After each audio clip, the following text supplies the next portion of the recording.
On a une chance sur 3 de faire un zona une fois dans sa vie. Donc c'est quelque chose de fréquent. Le risque de faire un zona augmente avec l'âge à cause d'un phénomène qu'on appelle immunosénescence. En d'autres termes, c'est un vieillissement du système immunitaire. L'histoire du zona commence avec celle de la varicelle, car c'est un même virus qui est à l'origine de ces deux maladies.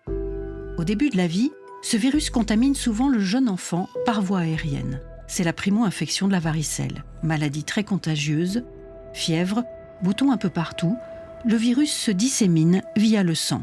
Mais le virus ne va plus quitter le corps. Il va se mettre en sommeil dans les ganglions sensitifs le long de la moelle épinière.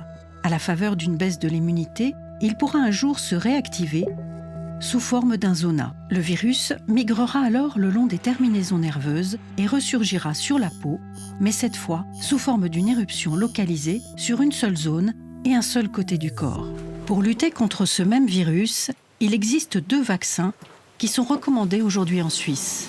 L'un, dès l'enfance, l'autre, dès 65 ans. Les 2 utilisent un mode d'action différent. On a d'une part le vaccin contre la varicelle, dont le but est d'empêcher la varicelle ou au moins d'en réduire la sévérité. Après l'injection, il va mimer une infection naturelle, il va aussi se disséminer et il va aussi faire cette latence dans les ganglions sensitifs. Alors que le vaccin contre le zona, le but est de booster, de renforcer une immunité qu'on a déjà au préalable suite à l'infection du virus de la varicelle.